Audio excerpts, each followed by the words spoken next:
If I could switch places with someone on my team, it would be a graduate engineer. The education they received is much more technologically advanced than mine, and I would like to learn where they see their career going, where they see the industry going, and as a leader, what do I need to do to make sure I help them to grow, and most importantly, not be a hindrance to that growth. If I could switch positions with somebody on my team for one day, it would be our marketing and brand manager. That is an area that I have so much to learn about.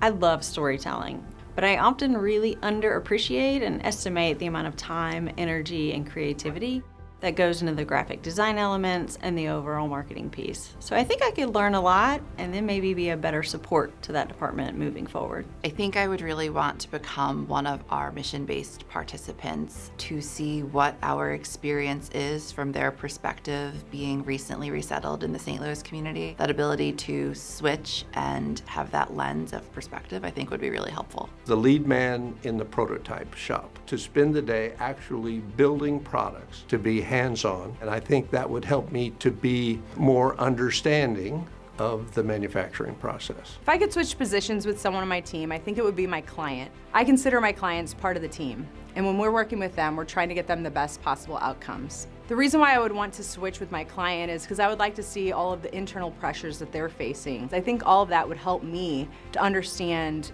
how I could help them better. It would definitely be somebody from my activities department. Our activities department provides daily entertainment to the residents. You get to spend one-on-one time with the residents. A lot of who I am today is from the residents during my time with them in activities. My favorite motto is we are souls first and staff second, souls first and stakeholders second, souls first and even students second in the context of education. Everyone has a soul song, and if we can tap into that song that every soul is trying to speak, then we can have the best outcomes in business as well as society. My favorite quote is from Maya Angelou. People will forget what you did. People will forget what you said. People will not forget how you made them feel. Whether you're selling something, you're doing operations, trying to solve a problem, you're trying to help somebody, just remembering that it's feelings that make the difference for people is super important. My favorite quote is, "No amount of worry is going to change the future, and no amount of regret is going to change the past. Live in the present. There's always peace in the present." Be somebody who makes everybody feel like somebody. That is how I try to steer my morals each day, is making every person feel important. I'm in the business of caring for people, so I truly have to have that compassion and that heart for others. My favorite quote was written in my high school yearbook, and I've never forgotten it. It was written by my soccer coach / musical director / history teacher.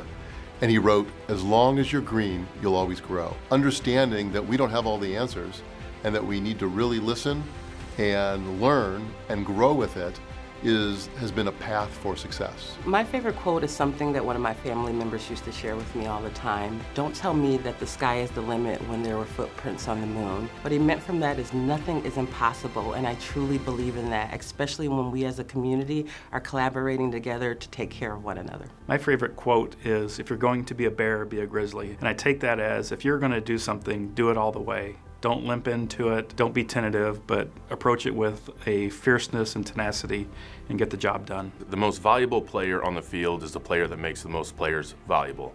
That's by Peyton Manning. My value is not just judged on my successes, but the successes of my entire team. My favorite motto is, people will not care how much you know until they know how much you care. I want all of the people that I work with to know that first and foremost, above anything else, what's important to them is the thing that is most important to me. My leadership superpower is the ability to create safe space. It allows people to feel like they're not being judged, that they can try things, they can fail, it's going to be okay. And because of that, I've developed a really good team of people who are willing to try things. I think that my superpower is the ability to stabilize a crisis where things feel like they're on fire and we have to make quick decisions, assessments, and plans to be able to stabilize our team and then figure out how we create a plan to move forward.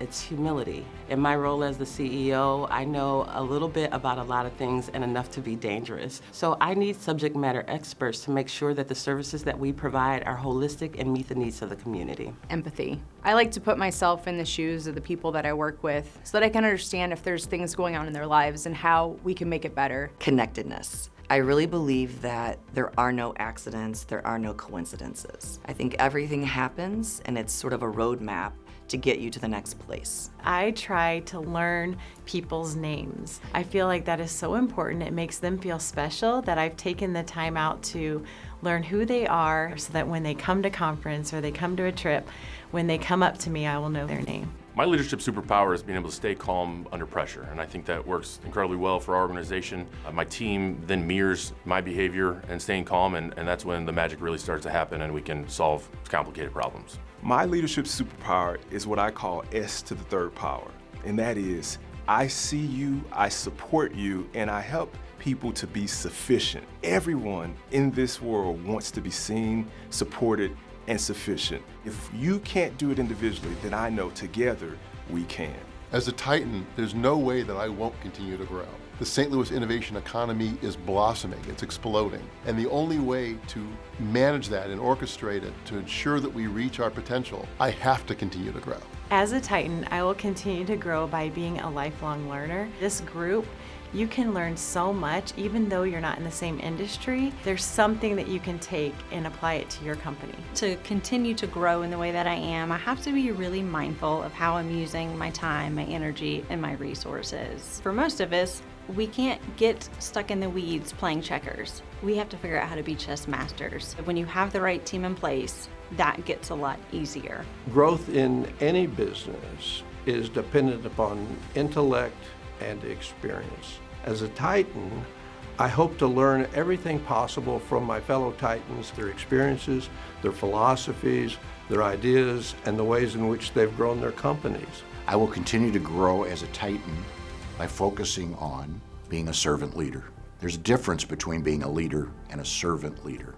A servant leader focuses on, first and foremost, lifting up others. And as I get older, becoming a servant leader and lifting people up is the most important thing to me.